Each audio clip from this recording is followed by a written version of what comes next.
CORD leaders yesterday vacated their demands for national dialogue with the government. Instead, they set 13 new demands, including national referendum on the critical challenges facing the country.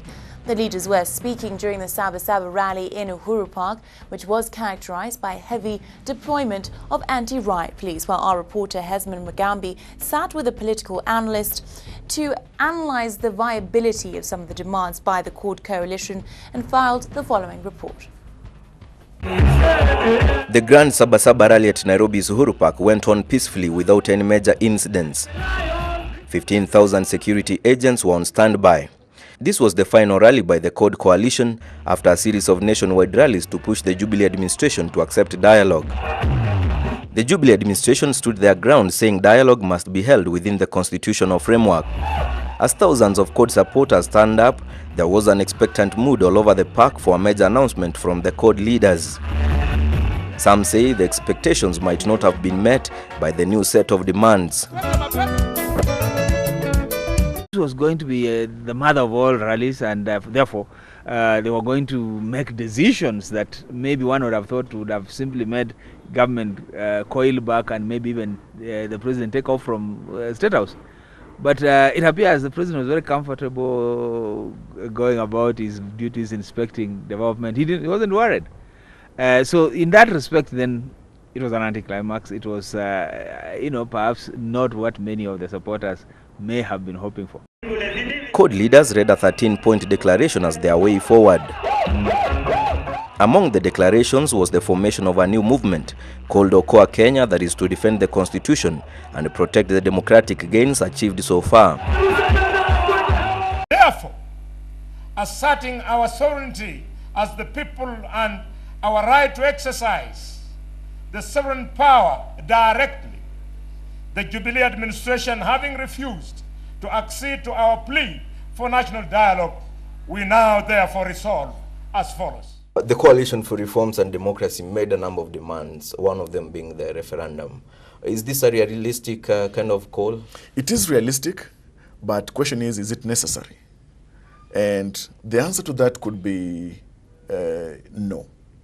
Because let's start by interrogating the colossal amounts that are necessary for a successful referendum.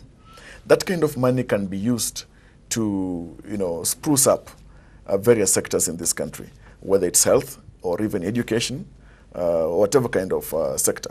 The Independent Electoral and Boundaries Commission, which is supposed to conduct such a referendum, has been one of the institutions that CORD coalition has been calling for its disbandment. Having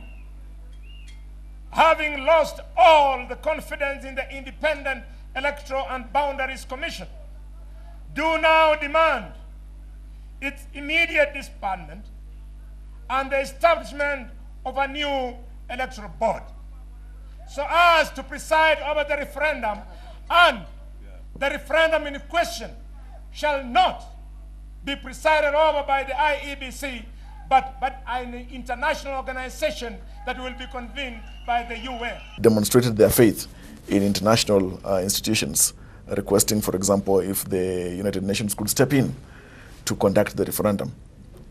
Now, that in effect would be speaking to the outer world that we have become a failed state, that even our own constitution has now become powerless, that now we are using an international body as crutches for moving forward to do what is supposed to be achieved or to be done nationally. This IBC needs to be removed in order for this referendum to happen, then the referendum may not happen. Now, assuming that the referendum were to happen with external help or whatever it is, then you need, again, an institutional process, which is the parliament, and the mechanism laid down by the constitution to oust IBC. So, either way, CORD must live within the constitution. The CORD leaders also called for an end to corruption, wasteful spending and borrowing by the Jubilee administration. They threatened to mobilize their supporters to start commercial sanctions on goods and services that are too expensive in a bid to bring down the cost of living. They have a challenge. Unfortunately, there are only very few places that you can get these services. Either it's, if you tell me people will be mobilized against them, That's okay, but you really have to have a very well-organized mechanism to ensure consumer boycotts and those kind of things. Maybe they have a solution around it, but it's possible, only that it takes a lot of organization and a lot of efforts to push it through.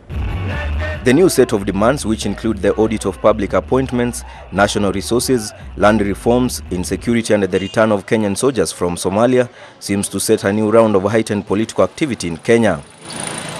For Ebro Africa News, I'm Esbon Mogambe.